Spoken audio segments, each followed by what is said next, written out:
कभी कभी किसी बच्चे की मौत सिर्फ एक पारिवारिक त्रासदी नहीं होती, बल्कि ऐसे सवाल छोड़ जाती है जिनके जवाब तलाशने में महीनों लग जाते हैं। बेंगलुरु में 6 साल की बच्ची वेनेला की मौत का मामला भी कुछ ऐसा ही है। शुरुआत में इसे एक नॉर्मल डेथ माना गया, लेकिन जब जांच हुई तो कई ऐसी बातें पता चली जिसने इस पूरी कहानी को नॉर्मल डेथ से एक हत्या का मामला बना दिया। पुलिस ने बच्ची की मां और उसके बॉयफ्रेंड के खिलाफ हत्या का मामला दर्ज किया है। ये कार्रवाई बच्ची के पिता की शिकायत और जांच के दौरान सामने आए नए सबूतों के आधार पर की गई। बच्ची वेनेला 24 मार्च को अपना बर्थडे सेलिब्रेट करती है। परिवार ने बताया पुलिस को कि बच्ची को बिरयानी और आइसक्रीम खिलाई थी और उसके बाद अगले दिन उसकी तबीयत बिगड़ गई। फिर माँ ने यह भी बताया कि बच्ची को कार में हमने एसी चलाकर सुला दिया था, उसी दौरान उसकी तबीयत खराब हो गई। माँ हर बार बयान बदल रही थी। शुरुआत में इसे वैसे नॉर्मल डेथ ही माना गया, लेकिन जब बच्ची के पिता को इस कहानी पर शक हुआ तो उन्होंने पोस्टमार्टम रिपोर्ट और मेडिकल दस्तावेजों की जांच करवाई। रिपोर्ट में कुछ ऐसी बातें सामने आई जिसने शक और गहरा कर दिया। इसके बाद पिता ने पुलिस में शिकायत दर्ज कराई और मामले की दोबारा जांच शुरू हुई। जांच आगे बढ़ी तो पता चला कि बच्ची की मां प्रियंका अपने पति से अलग रह रही थी। इसी दौरान उसकी मुलाकात अपने पुराने कॉलेज के दोस्त से होती है जिसका नाम था मोहन।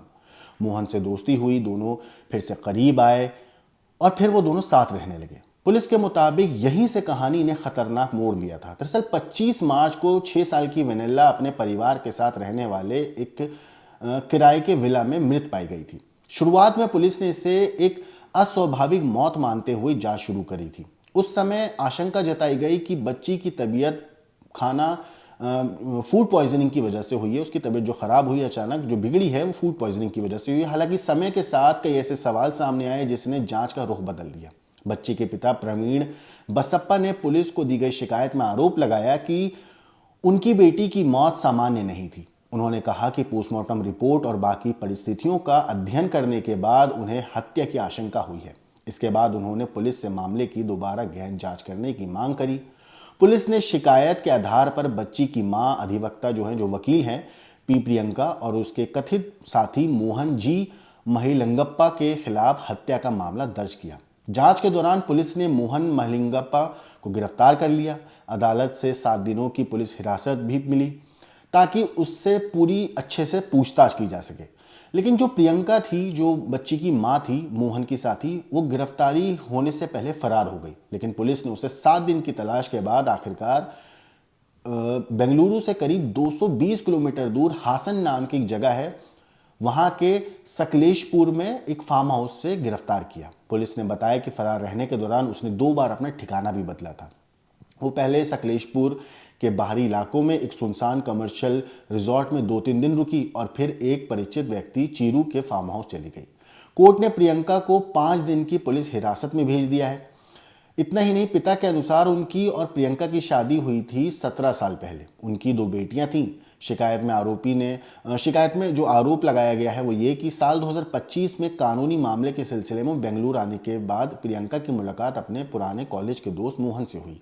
इसके बाद दोनों के बीच में नज़दीकियां बढ़ी और शादीशुदा संबंध इन दोनों के अब खराब होने लगे। कहा गया कि बड़ी बेटी पिता के साथ रहने लगी, जबकि जो छोटी बेटी थी वेनेला, जिसकी मौत हुई है, वो मां के साथ रह रही थी। जांच में सामने आए बयानों के अनुसार प्रियंका ने परिवार को बताया कि उन्होंने बच्ची को बिरयानी और आइसक्रीम खिलाई थी। इसके बाद कथित तौर पर बच्ची गाड़ी में सो गई। दावा किया गया कि एयर कंडीशनर चालू होने की वजह से उसे कार में ही सोने दिया गया। बाद में घर लाकर बिस्तर पर सुला दिया गया, लेकिन अगली सुबह जब बच्ची नहीं जागी तो उसे अस्पताल ले जाया गया, जहां डॉक्टरों ने उसे मृत घोषित कर दिया। शुरुआत में जब ये मामला पुलिस के सामने आया तो मौत का कारण साफ नहीं हो पा रहा था। हालांकि पोस्टमार्टम रिपोर्ट भी किसी एक निश्चित निष्कर्ष तक नहीं पहुंचा पा रही थी पुलिस को। हालांकि पुलिस को घटना से जुड़े बयानों में कुछ विरोधाभास दिखाई जरूर दे रहा था। इसी वजह से विसरा नमूनों को फॉरेंसिक जांच के लिए भेजा गया। जांच अधिकारियों का इस मामले पर कहना है कि इस पूरे मामले में कई ऐसी चीजें थीं जो शुरुआती वक्त में साफ नहीं हो पा रही थी। हालांकि पति प्रवीण बसपा जो था, उन्होंने दावा किया कि उन्होंने पोस्टमार्टम रिपोर्ट अपनी बहन को दिखाई थी, जो कि यूनाइटेड किंगडम यानी कि यूके में, लंदन में बाल रोग विशेषज्ञ हैं, चाइल्ड स्पेशलिस्ट हैं। उनके अनुसार रिपोर्ट और परिस्थितियों को देखने के बाद उनकी बहन ने भी मौत की जो बात कही वो संदिग्ध बताई और संभावित आपराधिक पहलू की भी ओर इशारा दिलाया। इसी के बाद उन्होंने पुलिस में एक शिकायत दर्ज कराई और पूछताछ के दौरान मोहन ने गाड़ी के अंदर बच्ची के साथ मारपीट करके उसका दम घोटकर हत्या करने की बात कबूल करी है।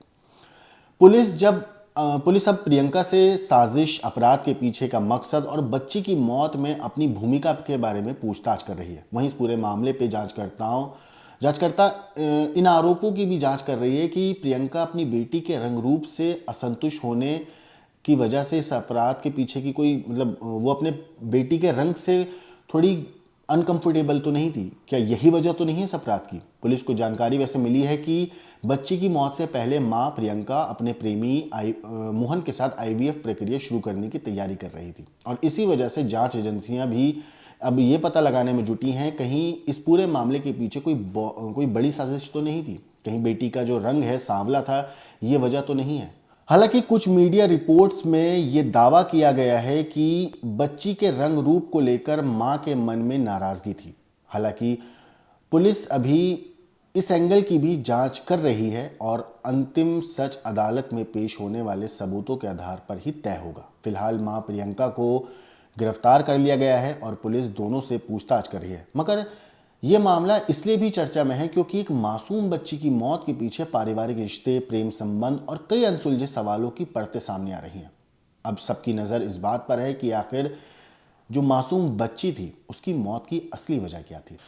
मगर इस मामले में अब पुलिस की भी बड़ी लापरवाही की बात सामने आई है और इसी वजह से 3 पुलिसकर्मियों को सस्पेंड कर दिया गया है। इनमें से एक इंस्पेक्टर है, एक सब इंस्पेक्टर है और एक स्टेशन राइटर शामिल है। दरअसल वेनेला की मौत 25 मार्च को हुई थी। पोस्टमार्टम रिपोर्ट में शुरू से ही मौत को संदिग्ध बताया गया था, हालांकि स्पष्ट नहीं था लेकिन संदिग्ध के तौर पर देखा गया था। लेकिन इसके बावजूद पुलिस ने तुरंत हत्या का मामला दर्ज नहीं किया। मामला करीब 2 महीने तक सिर्फ असामान्य मौत के तौर पर चलता रहा। बाद में जांच में पता चला कि पुलिस ने वक्त रहते एफआईआर दर्ज नहीं करी और घटनास्थल की भी ठीक से जांच नहीं की गई। बच्ची के पिता लगातार हत्या की आशंका जताते रहे। उन्होंने आरोप लगाया कि उनकी पत्नी उसके करीबी व्यक्ति का इस मामले में हाथ हो सकता है। इसके बावजूद भी पुलिस ने दोबारा जांच शुरू नहीं करी। लेकिन फिर बाद में जब पुलिस ने दोबारा जांच शुरू की और हत्या का केस दर्ज किया तब जांच आगे बढ़ी और जांच आगे बढ़ने पर बच्ची की मां प्रियंका को गिरफ्तार कर लिया गया, जबकि उसके कथित प्रेमी मोहन को पहले ही गिरफ्तार किया जा चुका था। पुलिस का कहना है कि अब मामले की जांच एक नए अधिकारी को सौंपी गई है ताकि ये पता लगाया जा सके कि बच्ची की हत्या कैसे हुई और शुरुआती जांच में इतनी बड़ी लापरवाही क्यों हुई। इस पूरे मामले पे बेंगलुरु पुलिस कमिश्नर ने कहा है कि मामले की पूरी जांच होगी और जो भी दोषी पाया जाएगा उसके खिलाफ सख्त कार्रवाई की जाएगी। फिलहाल स्टोरी में इतना ही। इस केस के ऊपर आपकी जो कुछ राय है कमेंट करके जरूर बताइएगा। लेकिन देश और दुनिया की बाकी क्राइम की खबरों के लिए देखते रहिए क्राइम तक।